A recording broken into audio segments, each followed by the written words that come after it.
Good morning, everybody. I want to thank everybody who managed to make it today for our third in our series of teacher workshops. We have with us today a very, very special guest. His name is Professor Lawrence Barron, and he's going to be speaking to us about recommending Holocaust films to be used in the classrooms and for our own edification as well. There's a wide variety of films out there that you may not be aware of that can be used for your own learning and for use in the classroom as well. So just a couple words about Professor Barron. He's the Professor Emeritus of the Nassiter Chair of Modern Jewish History at San Diego State University. He taught there from 1988 until 2012, and he directed its Jewish Studies program as well. He's also the author of 4 books, including The Modern Jewish Experience in World Cinema, and Projecting the Holocaust into the Present, the Changing Focus of Contemporary Holocaust Cinema. He is also listed in the top 50 key thinkers on Holocaust and genocide studies. And we welcome him today. And Professor Barron, thank you so much for joining us, and we look forward to your talk. Well, thank you, and thank Abraham for doing the technical part of this, the audiovisual. It's always the hardest part. So I'm delighted to be here. Just out of curiosity, I should get my gallery view on here. How many of you can just raise your hands, teach K through 6 or before middle school? Okay, so we have, good. I have a section for you. Good. And how many are middle school teachers? And can I assume most of you are high school teachers? Okay, well, thank you. I have a habit which annoys many of my colleagues in academia, but it usually is enjoyed by audiences, which I write overtures to all my lectures, so you know what's coming up. And so here is my theme song for this lecture, my overture. What should the younger folk view on what happened to Jews? The girl in the attic, or friends broken apart, the animals who comfort, as Germans they outsmart.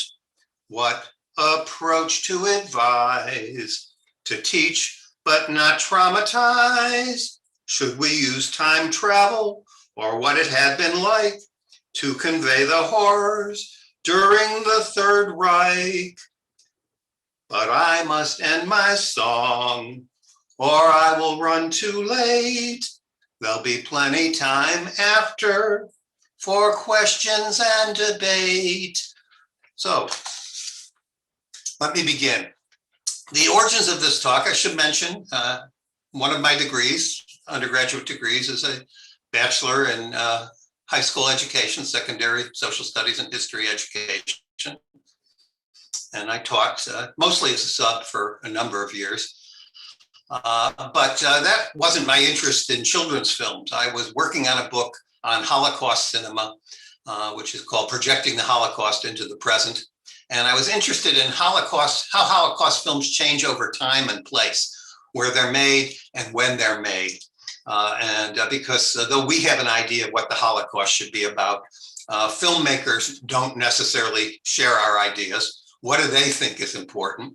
And so I did this by creating a giant database on every Holocaust movie I could see, and I saw almost 1,000 in working on this. There are a lot of movies out there, and I then classified them according to genre, according to theme, sub-themes, and looked for patterns, where they were made, who made them, and looking for patterns. And my focus was the 1990s and the early 2000s, but I looked at the earlier films to just gauge these different changes that had occurred. And one of the things that surprised me in the 1990s was that children's movies had become the 4th most popular genre of Holocaust movie. That had never happened before. There had been Holocaust children's movies. I mean, if you think of The Diary of Anne Frank as a children's movie, there certainly had been movies going way back. But nothing, this was really something different. There was this spate, and it continues. I don't know how many of you, I think the Miami Film Festival showed when Hitler stole Pink Rabbit, which is a new movie. There's another one called I Am Sarah, which is supposed to be good for teenagers that I know has been making the rounds at film festivals. So children's, why did this happen in the 1990s and not before? And I should add one other thing. The other thing I keep track of is what are the best-selling books about the Holocaust? I use sales statistics and then the comments that appear on Amazon to see what people are reading and why they're reading. And I do this in general, and I keep a top 10 list, and I've been doing this every year since 2000. It doesn't change that much. I look for perennial bestsellers, books that have been out for over 3 years. And so not to just get the new one. But one of the interesting things there is no matter what happens, every year, 4 to 5 of the 10 on the list are children's books, which again, surprised me. Why is this happening? I think it's pretty easy to explain. This is a product of Holocaust education in the United States. Before the 1970s, it wasn't very widespread. You have the first state, I believe it's Illinois, recommending Holocaust education in the 1970s.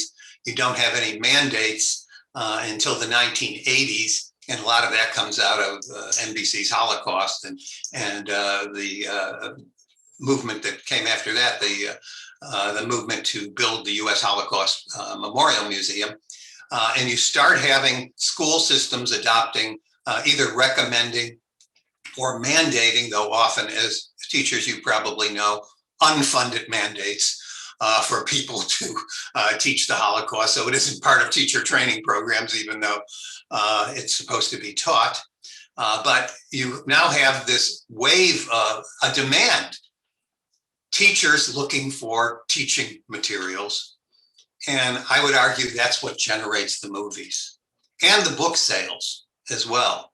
You're looking for books, so The Devil's Arithmetic or Number the Stars or When Hitler Stole Pink Rabbit. All these books end up becoming books that get assigned in classes. Kids read them, they hand them over to their friends. The Holocaust sort of permeates our consciousness and it becomes something that people are interested in. And this link, by the way, between books and movies, I couldn't help but notice doing these two things that most of the children's movies are based on successful children's books. The movie industry doesn't take chances. They want to have people that have a built-in audience. And so you think The Devil's Arithmetic, Number the Stars, which becomes Miracle at Midnight, or certainly a version, The Boy in Striped Pajamas, The Book Thief. I could go on and on and on. So, what I want to talk about today is movies for younger children. And the U.S. Holocaust Museum, as you probably know, does not recommend the teaching of the Holocaust until grade 6 or above, because they argue that students aren't emotionally or intellectually prepared to understand this material fully until that period. And they have difficulty placing singular events or how something affects a person into a broader historical context. And there's a big debate among Holocaust educators, which goes back to around 2000, because New Jersey in 1994 mandated the Holocaust education, and it mandated it for K through 4 as well as older grades. So there's this demand for younger material, and the debate, if you want to look at, I have it on my bibliography there, Harriet Sepinwall's article argues why there should be K through 4, and then Samuel Toten, Holocaust and genocide scholar, argues why there should not be, and that might be useful to look at. And along these lines, if you haven't read Simone Schwaber's book, I'd strongly suggest it, or Karen Shawn's book on teaching narratives. All these things deal with these issues. All right, so first, why movies? I think we all know why. Let's face it, we live in a post-literate society. That doesn't mean people don't know how to read, but it means that most of the things they read or see are on screens. and screens hold the attention better than written books for most, certainly for most students. And so it may be a good or bad thing, but this is just kind of joining, going where your students are. Because one of the things that's always emphasized in Holocaust education is to individualize the statistics, to personalize the statistics, and to generate empathy for the victims. And this is what movies do excellently. They personalize. There is lots of research also on the fact that students, adults as well, remember things that they see in movies better than they remember things than they read in books. So what to assign? Here, all of you deal with this. I could have asked ahead of time. Many of you probably only have a week to teach the Holocaust, or 2 weeks at best. Recent study said that about a quarter of teachers teaching have 1 week. 20% have 1 to 3 weeks. Only about 9% have an entire semester. So using a movie becomes a problem because it takes up a whole class. Or if you do something like Schindler's List, it takes up a whole week. So what are you going to do with that? And then since you're working with younger children and with school boards and with parents, you have to worry about complaints, about maybe an early version of cancel culture, of getting parental waivers. What can you show? What will be acceptable? I've tried today to focus on movies that actually were targeted at children's audiences, so you may not know them. And at the end, I'll talk a little bit about Schindler's List as a way, which I think, at least in a classroom setting, the only way I could see doing it would be in as clips that you would discuss and contextualize. So let me start with the youngest of these and just say before that, that I'm basing a lot of this on Karen Shawn, her work on Holocaust narratives, and Adriana Kurtzer, her book on children's books about the Holocaust. And she writes about the double narrative. And you're going to see this in almost all these movies. I would argue even in Schindler's List. If we persist in thinking that children need hope and happy endings, we need to consider a strategy of employing a double narrative, one that simultaneously respects our need for hope and happy endings for children, even as it teaches us a different lesson about the history of the Holocaust. So both things have to be there. You have to realize there's something terrible going on, even though your hero, your protagonist, may survive. There may be a good story there, that there's a broader story going on in the background. And I'm going to start with Eve Bunting's The Terrible Things, which I'm sure many of you know, at least if you teach younger children. It's an allegory based on the famous statement by Martin Niemöller. First they came for the socialists and I did not speak out because I was not a socialist. First they came for trade unionists and I did not speak out because I was not a trade unionist. By the way, this is often changed. Originally read, first they came for the communists, and they changed that during the Cold War. So this got passed on as first they came for the socialists. Then they came for the Jews. I did not speak out because I was not a Jew. Then they came for me, and no one was left to speak for me. Well, one of the things these children's movies, especially for the age 6 to 9, do is they translate human things into animal things. These are animal allegories. So you're not dealing with people, or there's animals there to kind of soften the blow. Terrible Things is key. It takes this idea of this kind of incremental persecution of people of different groups and of those who are not affected standing by while other people are taken away. In Terrible Things, they come for those with feathers first. The other animals aren't worried, the non-birds. Then they come for those that swim, then for quills, for white rabbits. Only a baby rabbit survives by hiding in the end. And there's no death. I mean, you see people caught in, you see these animals caught in nets. But at the end, the one rabbit that's left says, if only the creatures had stuck together, it could have been different. And at the end, there's an epilogue which mentions about during World War II, terrible things happened to many people. It does mention that millions of Jews were killed in camps. And then it says, if everyone had stuck together at the first sign of evil, what would have happened? If you're worried about kids being frightened about the 6 million number, millions number, you could just not do the epilogue. But let's show a clip from that.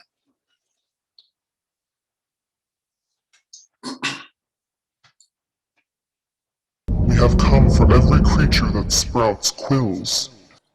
We don't have quills. The porcupines bristled with all their strength, but the terrible things covered them with their terrible nets, and the porcupines hung in them like flies in a spider's web, as the terrible things carried them away. Those porcupines were always bad-tempered, prickly, sticky things. This time Little Rabbit didn't ask why. By now he knew that the terrible things didn't need a reason. The terrible things had gone, but the smell still filled the clearing. I liked it better when there were all kinds of creatures in our clearing, and I think we should move. What if the terrible things come back? Nonsense, why should we move? This has always been our home, and the terrible things won't come back. We are wet rabbits. It couldn't happen to us. It's pretty obvious what's going on. And at the end, of course, there's that little rabbit who survives. But there's other important things there. If you notice, there's this justification. Why did they take them away? Well, they're sticky. And there's this in Holocaust in psychology in general, there's what we call the just world thesis. And the just world thesis is when bad things are happening to other people, we generally rationalize them. Why is that person being arrested? He must be guilty. He must have done something. And you get that with the quills, and they do that with each animal as they're taken away. They must have some bad qualities. And then they say, well, maybe we can't really understand. And then we realize everyone's been taken away, all the rabbits except the little rabbit at the end. Animals appear in lots of these movies. I was going to show you something different, but we had a little glitch, and I'm going to show you another animal movie in a second. But one of the movies I have on my filmography there is a really charming, I think one of the most interestingly animated stop action films I've ever seen, called Chica, the Dog in the Ghetto. Simone Schwaber, she's an anthropologist. She sits in on teachers' classes and studies what's effective and how they teach and what isn't.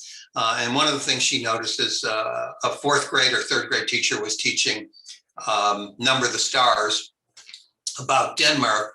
And some of the kids really got it, and other kids raised their hand and said, when the Jews are, eventually taken to Sweden, said, what happened to their dogs? Well, Chica, the Dog in the Ghetto, answers that question. This is a boy and his family in the ghetto. They need to go into hiding because they realize they're going to be taken away. The animation, like I said, it takes these everyday objects and makes them the backdrop it's just really fascinating. And by the way, this one and many of the ones I have, you can get directly, you don't have to pay, you can stream them directly from the internet. But in this particular film, so the boy, they have to go into hiding and they say, what am I going to do with my dog? And of course, they find a Polish neighbor who takes care of the dog. And then most of it is about them being in the hiding place and the fears that causes and the tension. But at the end, it's a happy story. The dog is there. They emerge. The Russian troops come in and they're liberated. Another movie I was going to show, and this is the one we had the glitch with, is called The Number on My Great-Grandpa's Arm. Anybody see this? This is an HBO special, and it's based again on a children's book called The Number on My Grandfather's Arm by David Adler, which is for 6 to 10-year-olds. This just takes a great grandson dealing with a great grandfather who's a survivor, and the 10-year-old David interviews his 90-year-old grandfather. It's live action, and he tells his story, but as they tell a story, they show some real footage, documentary footage, and then they animate it so that you have the footage plays into a cartoon. And the grandfather is so sweet and clearly is protecting his grandson from the worst. So even though this father goes from being in a ghetto into a camp, being on a death march, he protects him from the worst. And so you don't have any terribly graphic scenes or violence. You know he starved, you know he was overworked, you know his parents were taken away, but the real horrors of the Holocaust aren't there, and it's a beautiful little film. Since we're not showing that, I had another one. It wasn't for this age group, but you might be able to use it. Does anybody know Sarah and the Squirrel? Okay, well, Sarah and the Squirrel is the first full-length Holocaust cartoon made in 1982 by Joram Gross, a Holocaust survivor, a boy who survived in hiding in Poland during World War II. He ended up making Aliyah to Israel. And then because he didn't want his sons to have to be involved in fighting wars, he moved to Australia. And he became Australia's most successful cartoonist. He's often equated with Hanna-Barbera in terms of his output of many, many, many cartoons for children. And I had seen Sarah and the Squirrel. I knew it was the first cartoon, but I got interested in him. How did he come up with this? And as I studied him, I realized and got to interview him. He had made the first stop action Holocaust film in 1959. You can get it online, called We Shall Never Die. And he uses many of the same images in his later things. He has a unique style. Someone just asked, what was the name of the movie with the rabbits? That's The Terrible Things. But his style is to use live action, live footage, real footage as the backdrop, and then use cartoon characters. And most of his movies, they're about kangaroos. I have an article about him called Jews, Kangaroos, and Koalas. Most of his movies are about kangaroos. The baby kangaroo gets lost, or a baby koala gets lost or separated, or the foresters are tearing down cutting down the forest, and they need to be, the young animals are separated, and eventually by fighting, joining up with other animals, they rejoin their parents in the end. And so I asked him, I said, are these movies about the Holocaust? He said, yes. He says, the worst thing for a child is to be separated from their parent. I was separated from my parent. And so this is something that for me is really, I didn't want to terrify children. I wanted it to be done with animals. And finally, when he makes a Holocaust film in 1982, Sarah and the Squirrel, which was based on a pretty well-known children's story in Australia, it's about this young girl whose voice is Mia Farrow's voice, and who her family gets taken away. We see a nice sort of pre-war life. They go to hide in the forest. She comes back to the village and sees everyone's been taken away, and her mother is boarding a truck. She goes back to the hole where her grandparent had been, and her father, and they're gone. There had been a raid, and now she has to fend for herself in the forest. And the animals are not talking animals, but the fact that the animals are there, they comfort her, they provide company. And the movie is about her. Eventually, there's no terrible violence. We do see a man in a labor camp being kind of worked really hard and collapsing, and he's wearing a striped uniform. But what he does is he makes this a generic event. We don't see German soldiers, we see soldiers. Sarah is obviously Jewish. If you're visually attuned to it, you can hear, the background music is klezmer, at least some of it is klezmer music. Some of it's Vivaldi. The background music is obvious. And there are Jewish holidays celebrated, but they never discuss it. You see the candles lit, you see the challah, but they never mention she's Jewish. She's just kind of a universal victim of war. And she eventually gains power by deciding she sees the German trains go back and forth over a trestle. No one ever says what's in there. In the movie, it applies probably weapons of war, not Jews. But what she does is at the bottom of the trestle, there's a cement foundation or a brick foundation. And one by one, every day, she takes one brick out. And then at the end of the war, the trestle collapses. But we never hear from Sarah at the end. We don't know what happened to her. It just kind of ends. And Mia Farrow talks about this is what happens to children during war. Let's show a clip from there, and you'll get an idea of his style as well.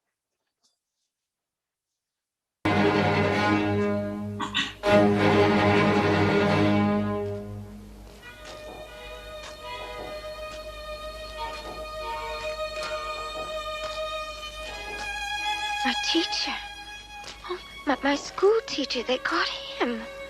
Oh, God.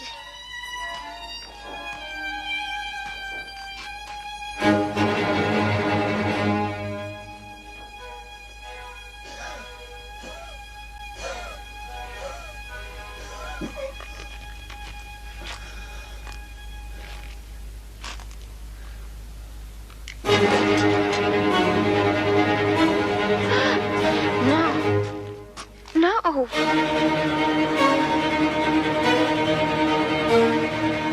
Up, up, up.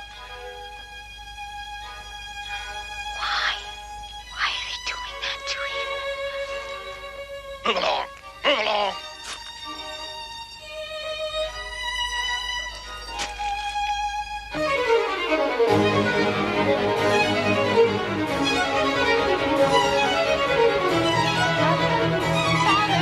Where are you?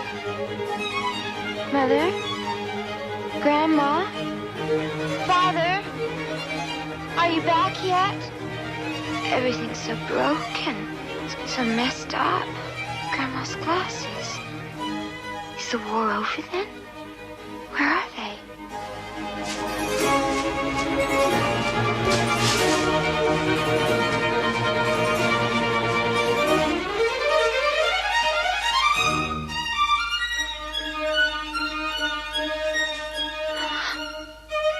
What have they done?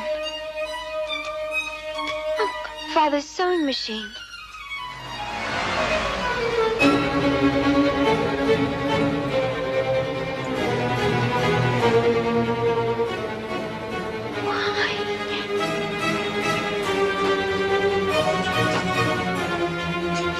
There's Mother. Mother! Mother! Go back! And that, like I said, I didn't initially have this, wasn't planning on showing this clip. I just sort of left it when I changed the clips I was going to show. So in this one, it's hard to tell whether this would be appropriate. I think a 10-year-old, 9-year-old could probably handle it. But it is upsetting to see parents go away. But it has that happy ending. We have that, sort of mixed ending of the family is separated. On the other hand, she does bring down the trestle and bring down the German train at the end of the movie.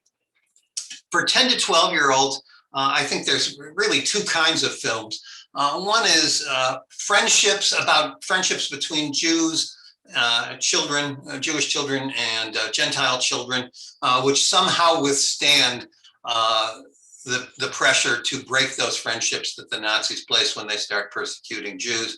And one of the things, the surest sign that Holocaust films for children or books for children became a popular thing in the 1980s and 1990s is that Walt Disney made a number of these films for the Wonderful World of Disney or under its Buena Vista subsidiary. One is A Friendship in Vienna. Some of you may know Doris Orgel's The Devil in Vienna, popular children's book, and aimed at 10 to 12-year-olds. And it has major, it's Jane Alexander and Ed Asner in it, but it's about the relationship of a Christian girl by the name of Lisa and a Jewish girl by the name of Inga, and their friendship in Vienna on the eve of the Anschluss to Austria. And Lisa's father is a Nazi sympathizer who joins the SA and becomes an official after the Anschluss. Her brother is a member of the Hitler Youth, and the family forbids Lisa to be friends with Inga. And the Jewish family is very wary about their daughter, about Inga being friends with Lisa as well. But their friendship lasts. And there's a very powerful scene I originally had it scheduled, which is a scene in which the teacher comes in and says, all Jewish students have to go to the back of the class. And they start collecting books that are books that mention Jews or by Jewish authors. And so the Jewish students go in back, And Lisa decides she's going to go and join her friend in solidarity. And the next scene, I mean, then she's berated by the teacher. And the next scene, you see her father, who's the SA man, beating her with a belt. And so there's a consequence to this. It doesn't mince. There are some frightening scenes. We have the scene of the Jews, her father and grandfather, being forced to wash the sidewalks with brushes and toothbrushes. Famous scene from the Anschluss. Inga's mother is basically in an accident that's arranged by Lisa's brother, who puts something on the stairs so she'll slip and fall. And there's other difficult things in there. But ultimately, the family wants to get out. They've heard that they can get out to go to Yugoslavia if they have the right papers. And one of those papers requires you to be a Christian and to be able to prove that back to 1936. And Lisa persuades the priest, her priest, to baptize and falsify the baptismal records so Inga's family can leave. But we know that most people are not as lucky. That's certainly implied in it, that they're very fortunate. So the double narrative holds up.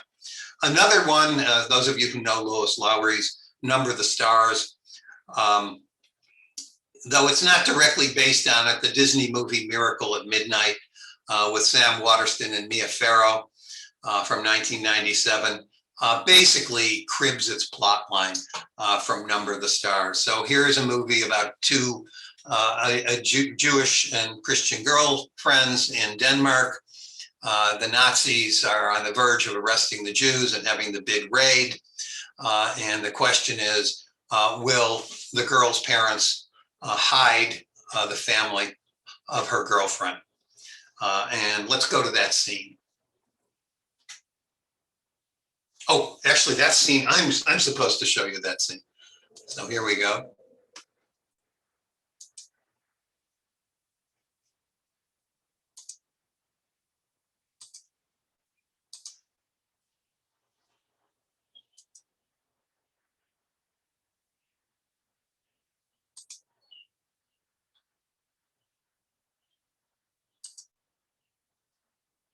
Believe me, you must not be at home Friday night.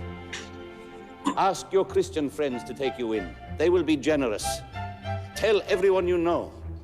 Pass the word.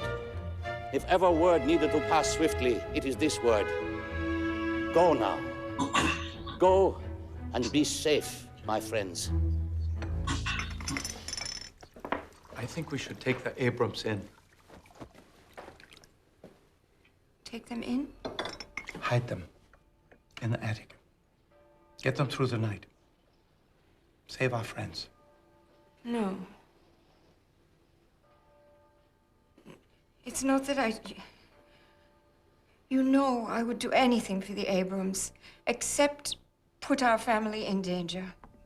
Last night we talked about helping. We didn't talk about threatening the lives of our children. It's not just the Jews they're going to arrest. They're going to arrest anyone hiding Jews. No, I won't have the war coming into our home. It's already in the house. I falsified the records. The radio is here. We can't keep it out. There must be some other thing we can do for them. It's tomorrow night. Well, they are not coming here. If they were arrested, their lives would be on our conscience. And if our children were taken away, their lives would be on our conscience. Who comes first? You tell me. Who are we bound to protect first? How do we live with ourselves if we don't? And what's the message we give our children?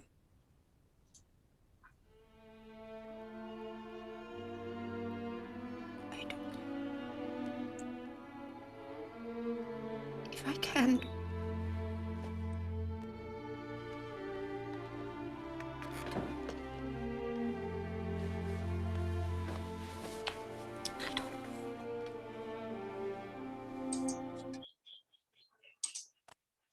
Did that come over fairly well? Good. just to give you a little background there, the father is a doctor at a hospital. His son is in the resistance, and a friend of his got shot. They had a shootout with the Germans, and so the father took care of his son's friend and falsified the records. That's when he's talking about the falsification of records. So he's already involved. And the rest of this is the story of the rescue of Jews and how the Danes mobilized using hospitals, ambulances, getting a fleet of fishermen to take the Jews to Sweden. For those of you that aren't so familiar with the story, the rabbi knows to warn people because Denmark is a unique situation in which the SS man in charge of the deportations, Werner Best, told a close friend of his, the German naval attaché by the name of Duckwitz, his plan, what he was going to be doing. Duckwitz was sympathetic to the Jews, and he then went and told leader of the Danish Socialist Party, who then told the Jewish community. So they were forewarned. And that's an important thing in these movies too. One of the things the Holocaust Museum stresses is you don't want to overly stereotype. You don't want to say all Germans are bad, all Jews are good. You want to give a variety of characters, and you kind of have it in that scene with Mia Farrow. But what's wonderful, in the next scene, Mia Farrow goes to her tailor to pick up some clothes, and the tailor has hung himself because he doesn't want to be deported. And that's when she makes the decision to help the Abrams. So you have a story that has some negative things in it, mostly positive. Disney adds some gunfights, which weren't really part of, for the most part, part of the Danish rescue operation. But basically, it's a good movie, and it sends a good message, I think. Okay, another movie that you could use for this 10 to 12 group, and it's actually, of all these movies, I think it's the best children's movie so far ever made about the Holocaust. And it's called The Island on Bird Street. Anybody use it? So many of you don't have, I can't see your faces. So I don't know whether you're raising your hands or not. But The Island on Bird Street by Uri Orlev, an Israeli children's author who himself was a survivor, hid in the Warsaw Ghetto, eventually was arrested along with his brother and sent to Bergen-Belsen. And he's written a number of Holocaust children's books. In fact, another one of the movies I'm going to talk about is based on one of his books. So he knows what he's writing for. He understands the age group. And The Island on Bird Street is based on a semi-autobiographical book of his time in the Warsaw Ghetto before he's arrested.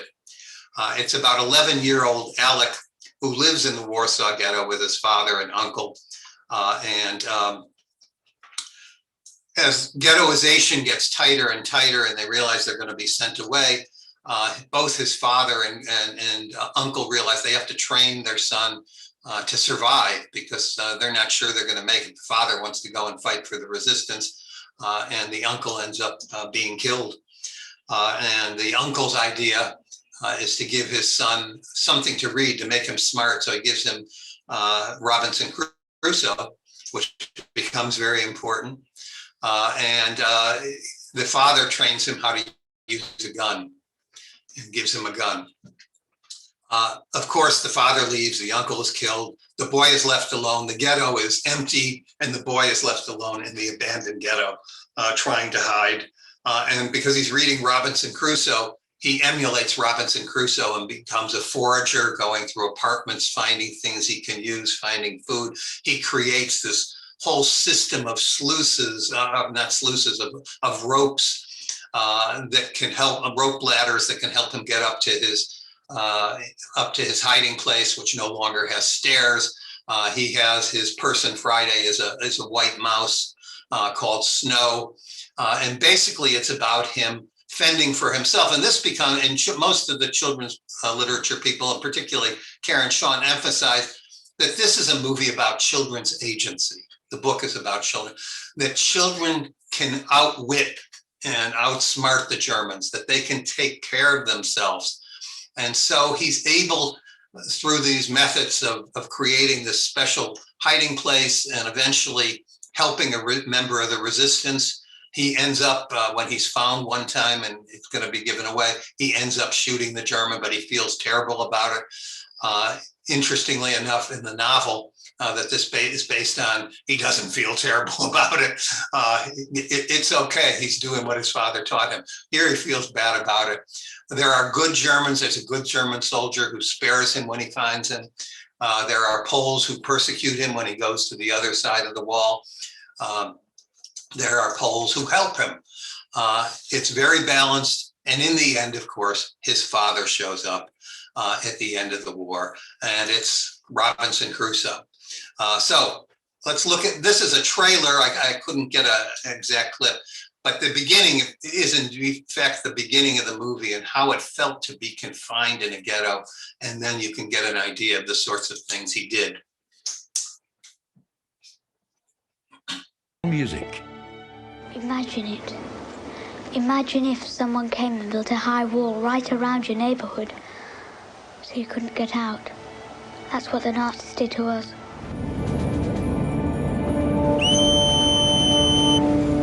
An internationally acclaimed best-selling book. They're clearing the houses. They're everywhere.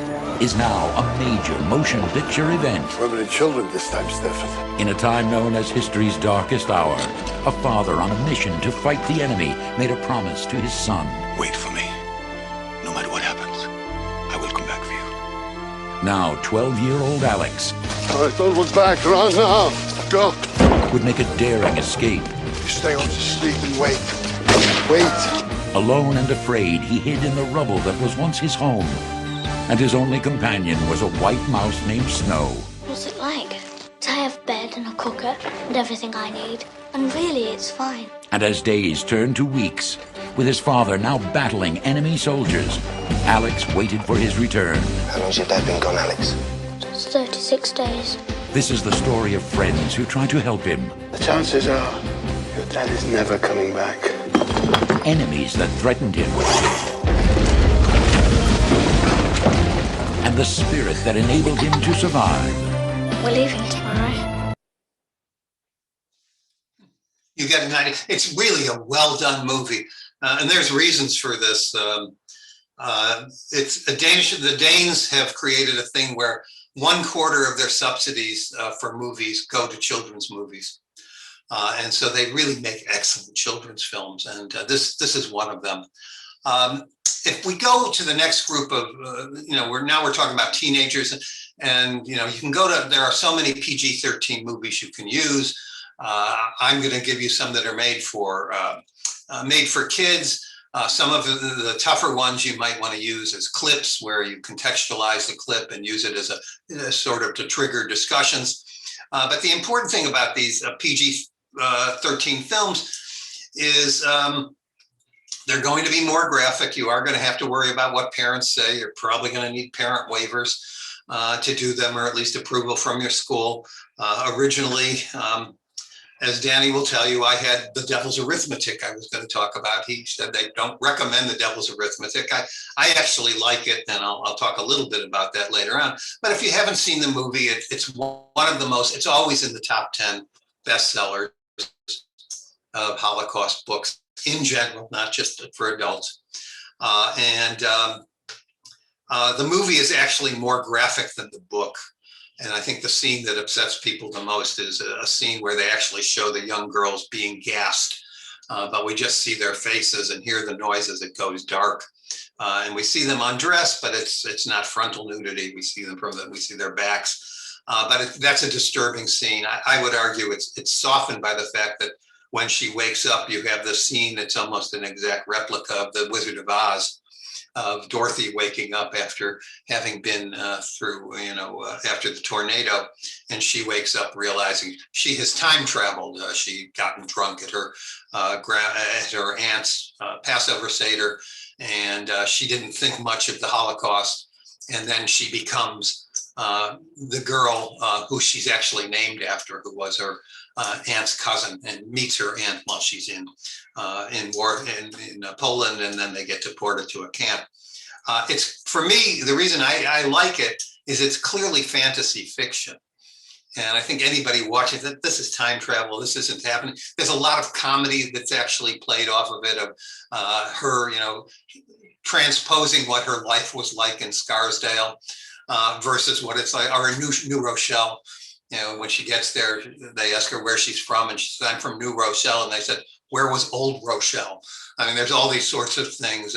She suggests to her very orthodox relatives, what foods do you like? She says, "Oh, I love cheeseburgers," things like that. So there are these sort of light moments, but it becomes a very serious movie in which she realizes that this terrible thing happened to her aunt, happened to her people, that holidays like Passover remember these things. It's one of the few Holocaust movies, and I'll talk about the other one, for children that emphasizes Jewish identity. And so this might be better in a day school because it reinforces her identity. She ends up appreciating Passover. She ends up realizing we must never forget. And I think it's good. But like I said, it's clearly a fantasy film. And some of you may wonder, why did I leave out the boy in striped pajamas? Because if you read the book, you'll know at the beginning, it says, "The boy in striped pajamas, a fable." The movie doesn't say that. The movie acts like it's real through the whole thing. And it's a real problematic, and it's very popular. It's also one of the books that's now in the top 10, and probably, maybe next to The Devil's Arithmetic, probably one of the most used movies in high school classes. And it's a movie that's so historically inaccurate, you really shouldn't use it. Bruno, does anybody believe that Bruno would grow up in a house where his father is an SS member, his sister is a member of the League of German Girls, that he wouldn't be a member of the Hitler Youth, and that he wouldn't know something about anti-Semitism, that he would just be sort of open to all these things? Shmuel is really an underdeveloped character, not particularly attractive. Probably wouldn't be alive, since children his age would have been killed upon arrival unless they were twins. And then can you imagine two boys talking at the electrified fence? Here it doesn't seem to be electrified, passing a ball underneath and not being shot by a guard. And then when the gassing does occur, it's really, who do we focus on? Who's the tragedy about? It's the German family. It's not all those other Jews that are with Bruno when he's gassed. It's the German family that we worry about. So I find it very problematic.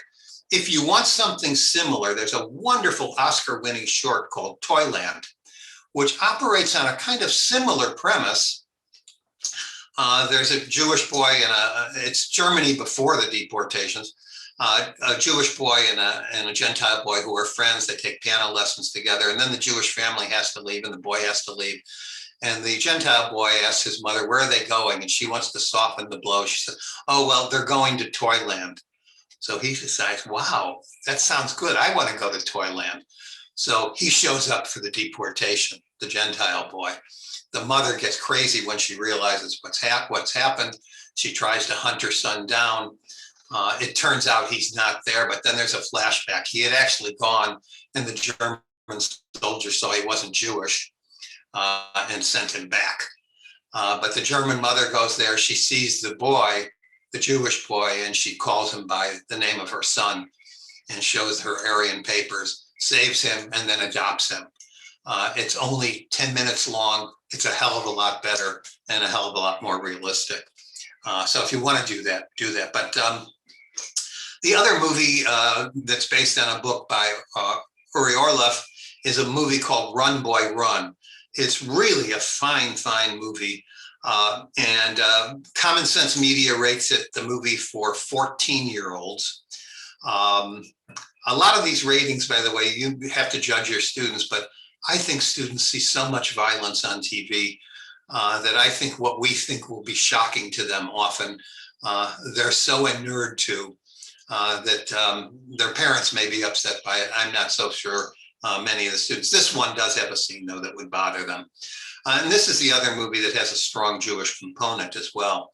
Shrulik is an 8-year-old boy His father is about to be taken away. The father basically sacrifices himself and tells his son before he leaves, forget your name, mother and father, but never forget that you're a Jew, even though you're going to have to hide it.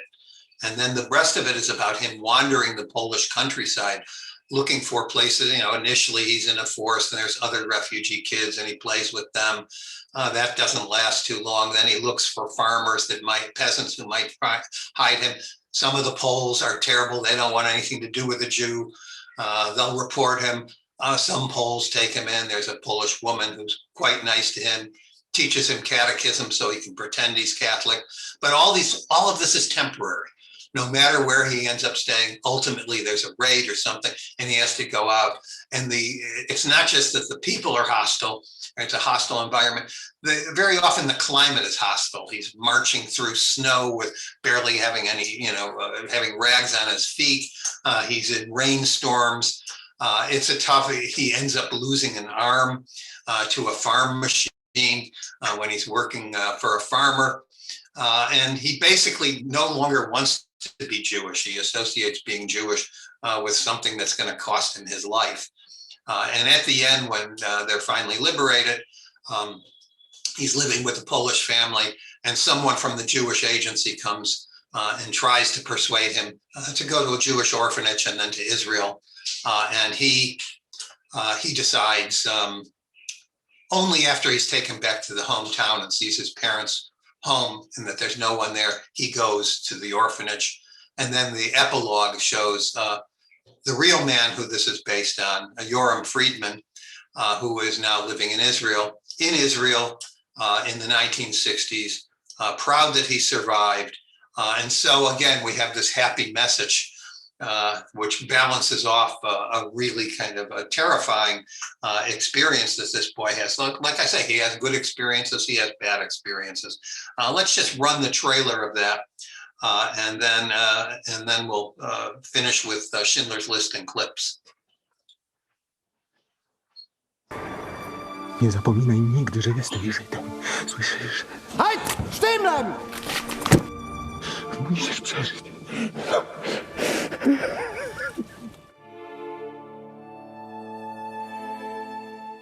Uciekłeś z getta? Dawaj! Nie myśl o tym, co było wcześniej.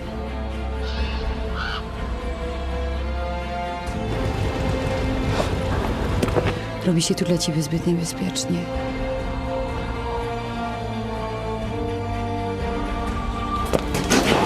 Bist du ein Jude? Nie. Kłamiesz. Zurückholen! So oder so!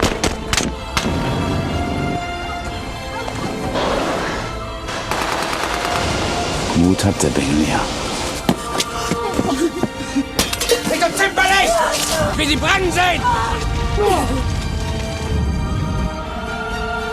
Nie operuję Żydów.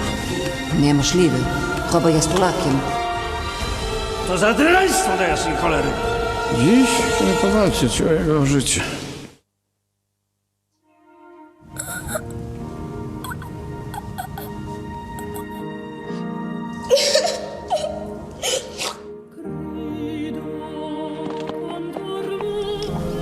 Powodzenia, mały.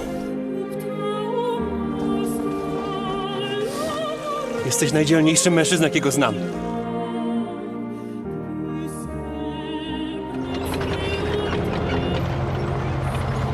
Sam Hitler odrąbał ci rękę.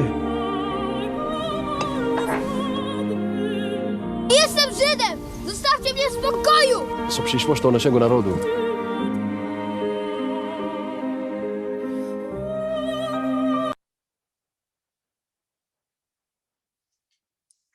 It's a great movie if you haven't seen it. It's really worth seeing. And you can see it, I forget what streaming services it's on, but just put Run Boy Run streaming and it'll tell you what channels you can get it on. Finally, I wasn't going to have Schindler's List on here, not because I don't think it's a great movie, but it's just, I think, a difficult movie to teach within a high school setting because of its length, because of its nudity, because of its graphic violence. And there is this thing that many scholars, Holocaust film scholars, don't like the film because they feel it's about the good German. It's about rescue. It gives you, I'm going to argue that's not the case. But if you can't show the whole thing, and I certainly, unless I had a whole semester to teach a course, I wouldn't show the whole thing. This is one of the places where you want to use clips, contextualize them, use them as discussion points. I'm going to give you a clip right now, which is not from the movie, but about someone who's discussing various scenes. And I'll mention a couple of scenes that are useful to get students going. And that also work on, one of the things we don't talk much about is visual literacy. And though we don't often teach it, but our students have seen so many films in their lives, they're often more visually literate than you would give them credit for. And so, and they're interested in what filmmakers are doing. And so I think this is a case where you could do that and not just focus on the content, because often the style reflects the content. But let's just show this clip. This is from it's a 15-20 minute little segment you can find online on explicating Schindler's List. And it'll give you an idea, but it focuses on this idea of personalizing the statistics. And I think that's what Schindler does.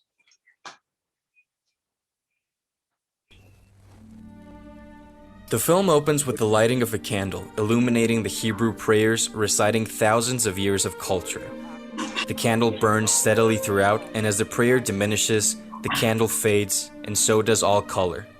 The screen turns to gray. Their culture and their people go up in smoke. There is no light left. The gray of the Holocaust begins. A director's choice to shoot in black and white may run the risk of seeming to show off.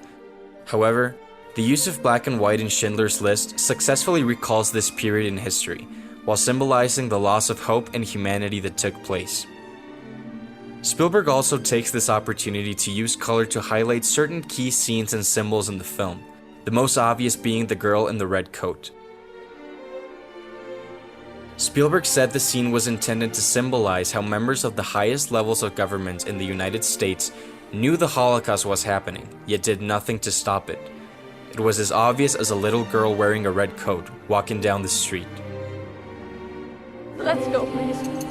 To Schindler, she's the embodiment of life and innocence, its color in a dark, cruel world. There's a saying that's misattributed to Joseph Stalin that says, "One death is a tragedy. 1 million deaths is a statistic." While this seems like a cold message to take home, Spielberg understood that the only way to hammer home the terrors of the Holocaust would be to boil the atrocities down to individuals, and in this case, a little girl full of color, full of life. Hello. While Oskar Schindler starts out as a greedy war profiteer, perhaps the ultimate turning point to become a man willing to sacrifice his fortune in favor of life is when we see the girl again. Her dead body piled with the other corpses serves as a strong reminder of the industrial machine that was the Holocaust. To them, she's just another number, but to Schindler and to the audience, her death symbolizes the end of hope and innocence. Thank you.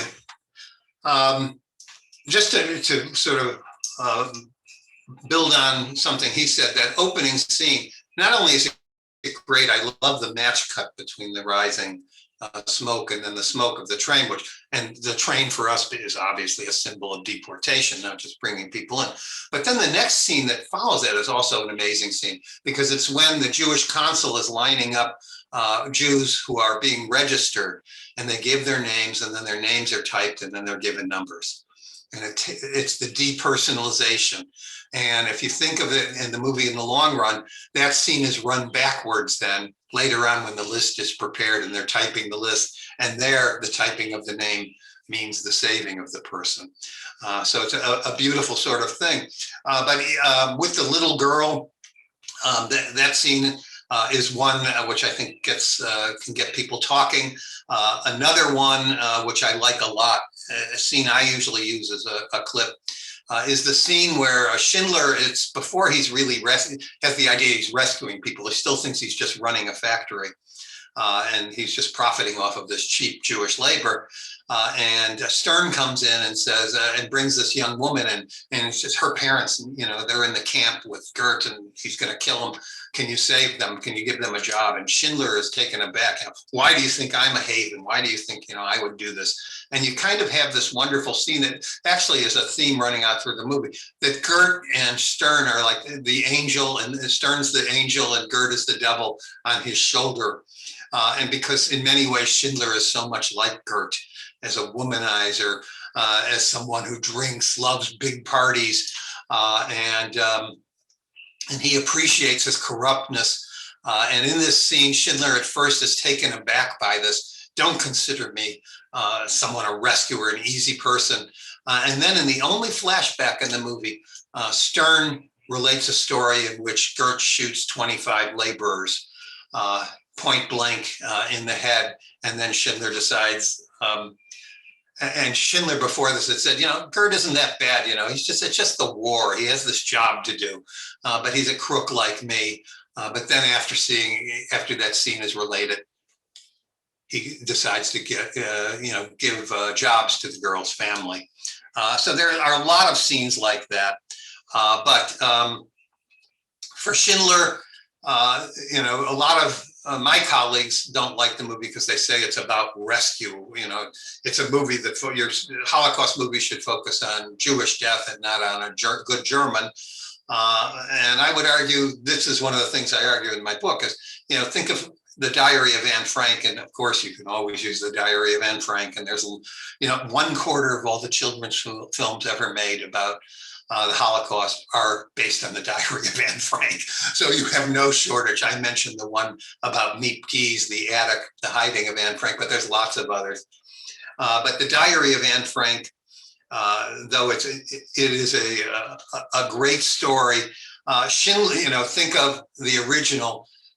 The most in the Jews have to leave. They're being persecuted. They hide.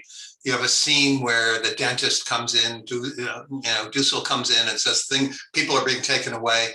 That triggers Anne's nightmare of seeing girls lined up at a concentration camp for about 20 seconds. And you have one more scene where you see Jews being marched away from the window. In Schindler's List, you have to, and I count these things, one of the things film people do, there are 21 different scenes of Jews being registered, impoverished, ghettoized, brutalized, terrorized, and deported. And of course, the main one of the Action in the Krakow ghetto, I cannot think of a scene other than perhaps the opening of Saving Private Ryan that is as graphic and as horrific. So this is not a movie just about a rescuer. It has many of the elements of the Holocaust. In fact, if you trace it, it traces the progress of the various steps: ghettoization, taking away of the apartments and of property. We see the sorting of property. We see the enslavement, the mistreatment. Eventually, we see the killings. And there's all these ties of this rising, the rising of ashes and fire. If you think, when do you see that again? You see it when they're burning the bodies that they've disinterred in Krakow towards the end, and it seems like it's snowing. And when do you see that scene again with flames and snow? When the women are taken to the concentration camp. So you see this progress, this escalation of violence throughout the movie. I think it's a brilliant movie. Like I said, there are still many children's movies coming out, the most recent being When Hitler Stole White Rabbit. I haven't seen it yet, but that's one to see. That one's about being in exile and leaving and trying to build a home after being persecuted.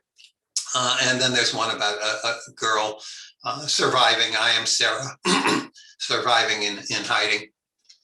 So all of these films are amazing, but they all rest ultimately on the same idea. And you can even see it in Schindler's List of the double narrative. There is this terrible, horrible thing happening. Sometimes it happens more in the background or even is only spoken about. Sometimes it's in your face like it is in Schindler's List. But ultimately, there's some sort of positive ending or moral edifying ending that's put in on top. And again, most Holocaust scholars don't like that. Some of you may know Lawrence Langer's The Ruins of Memory, where he says no Holocaust movie should end happily, should have closure. That's false to the Holocaust, but it ignores what film is about, and it ignores what stories are usually about, and especially if we're teaching children. So let me turn it over to you and get some questions and some comments and maybe hear what you use. So I think people can unmute themselves, but then raise your hand. We don't want to have everybody talk themselves. Or Danny is saying put the questions in the chat. So I will go to the chat.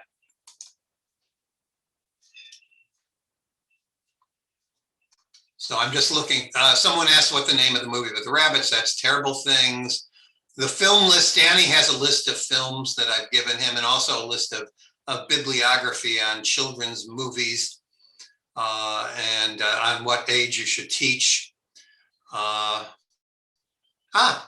Jack Rosenbaum says Robinson Crusoe was an alias name for many people who survived on their own in the rubble of the Warsaw Ghetto. I didn't know that. Thank you. And someone, Faye says she uses Run Boy Run in her German classes. Some of these movies I mentioned do have subtitles. And she says it has a somewhat happy ending. Faye, what age are you teaching that movie? Unmute. There we go. Thank you. Should know by now, right? I teach high school. And what's the response to the movie? Are they really freaked out by him losing his arm, or? Yeah, well, that's the one thing that they all go, oh, shocked. Yeah. They enter very quickly and connect very quickly with Jurek, and they are all, I should say, it really speaks to them because he's very resilient, he's very resourceful. They like the story, and they're of course very relieved to see at the end that he exists and is a grandfather and has his own family, and you see his arm still amputated. So they say, wow, okay, it gives them a little bit of hope, because many of the films are so depressing, and that's not the message I think we should pass on. We should give the facts and the figures, the numbers, everything, but we should give them some hope. If not, honestly. And to me, it's a very similar movie to another movie I like a lot, which I taught college, so I was teaching a Holocaust film class, but Europa, which almost has the same, it's about this guy, he survives because he can pretend he's German or Russian. He just has a facility with languages and he's good looking and he survives. But in the end, he's reunited with his brother. And the last scene is in Israel. If you're, that he had survived, the Israelis come back and sing, not Had God Yad, can't remember the Jewish song they're singing, but we are all brothers.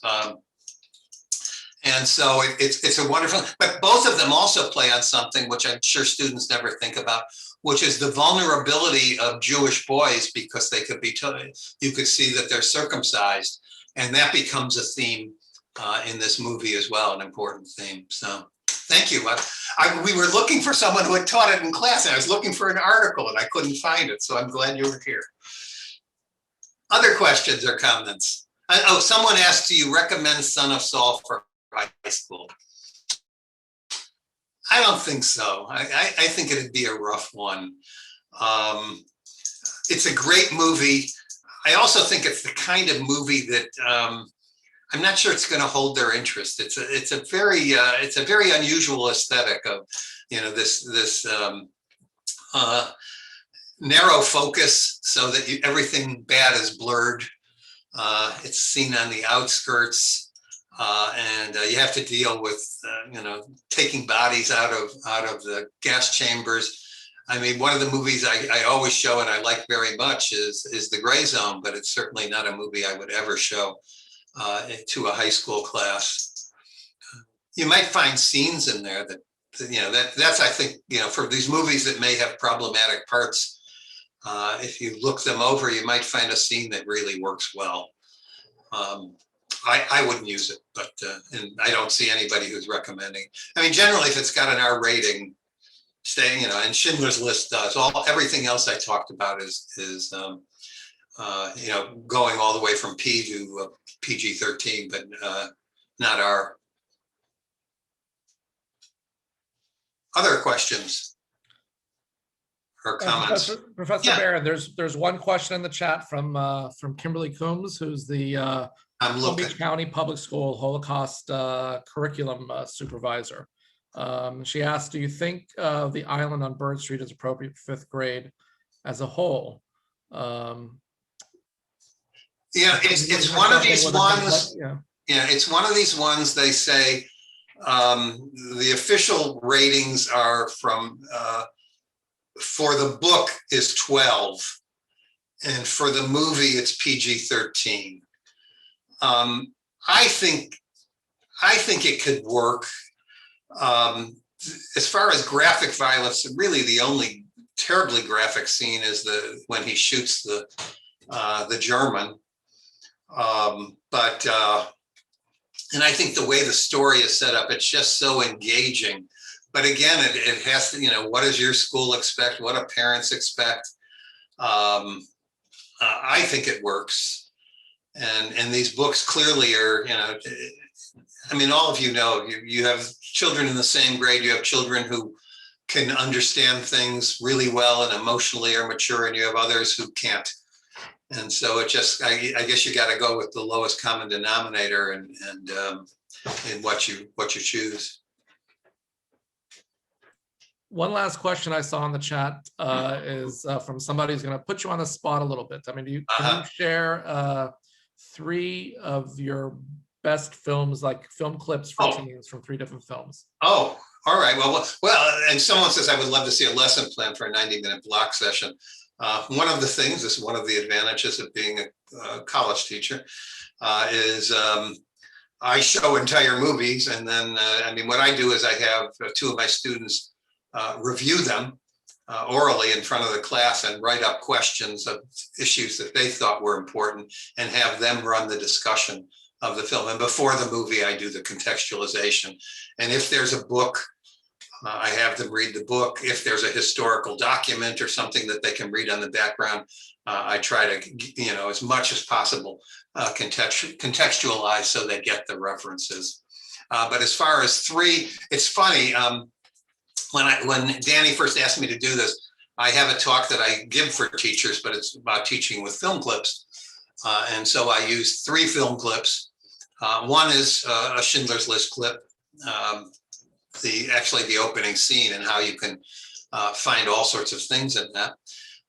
One is the scene from the movie Conspiracy, which is the scene where you've got Heydrich describing what the plan, and in about 3 minutes he gives the whole plan.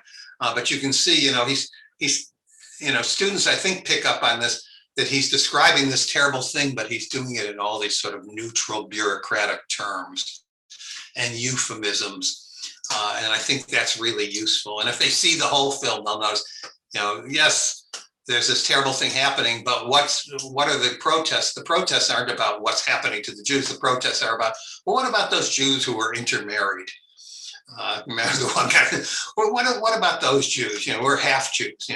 Maybe they're as much German as Jews, but as far as the rest of the Jews, let them go. So I think that's a great. And then the other clip I used is from the movie Uprising, and it's a discussion between the leaders of the Warsaw Ghetto Uprising and Chernikov. And Chernikov tells them, you guys are going to get us in trouble. There's going to be all sorts of reprisals. Our strategy, we'll negotiate with them, and we'll, eventually we'll get some food, and they'll give us more control. And of course, the people who are for the resistance realize, no, this is not the way to go. And we're all going to die if we follow your thing. But you get that debate, and I think it's an important debate, because it's too easy to say Jews were passive and that there weren't any of these discussions. These discussions went on. There's another wonderful scene I sometimes show instead of that one from the Polish movie Korczak, which if you haven't seen is just an amazing film. But there's a great scene there where Korczak confronts Chernikov, and Chernikov gives the rationale for the Jewish consul. And I think it's important to hear that because, we're, as Americans in a gun culture, why didn't they revolt? And, they were so passive, they could have prevented this. So I think it's important to understand that there's real reasons why people didn't revolt, and they weren't necessarily bad reasons. So those are the three scenes I use when I do the workshop for teachers on using clips. And will you share them? Yeah, the book list is, Danny has it, so he can either post it or send it to you directly. I did a master list, also a thing on teaching clips. And do you have any, one of the things you'll get on the handout is for every one of these movies, there's a study guide. Well, not for Sarah, unfortunately, but if you want, I'll send you my article on Yoram Gross. He's someone who should be better known. This is an interesting figure who died about 2 years ago, but was fascinating. And there's actually he did the thing. Any of you know Blinky Bill from your kids? Blinky Bill the koala. That's his koala. Yes, Dot the kangaroo and Blinky Bill. But there's a book called Blinky Bill and Me. It's a documentary about his life and how he took his Holocaust experiences and turned them into cartoons. All right, well, thank you all for being an attentive audience. And of course, I can't see a lot of people's faces, so maybe they're sleeping. But in any case, thank you very much. And I hope maybe I get a chance to do something like this again. Professor Barron, thank you so much for joining us this morning, and thank you everybody else for being a part of this interesting discussion. I know I learned a lot, and some things I want to watch and maybe even be using. All the material will be sent. Professor Barron has 2 handouts that I'll send to everybody. And if anybody has any other questions, just let me know. And also, I do want to encourage you. We have 2 more sessions with Paul Sammons on the Holocaust, on using language in the Holocaust, and how you approach the use of language when connecting with your students. So I'll send more information about that shortly as well. So I want to wish everybody the rest of the day. Is Miriam Kestenhoff still living? Miriam Kasanoff is still with us. We just had a very big seminar last week. Because she has a nice book, a nice guidebook, yes. And there really isn't a lot on children's literature. I mean, I wrote, my first article was in 2003 about children's movies. And the article before that was written in 1977 by the children's author, Eric Kimmel. And there was almost nothing until 2000. She provided a real resource. Right, and she has the book about how to use film in the classroom. And I'll send a link to that for everybody as well, because I don't have the full length book, but I have an excerpt of about 10, 15 pages of how to lead a discussion. So I'll include that link for everybody once I send the handouts as well. Okay, Professor Barron, thank you so much. It was a pleasure. And thank you again for everybody joining us, and have a great day. Thank you.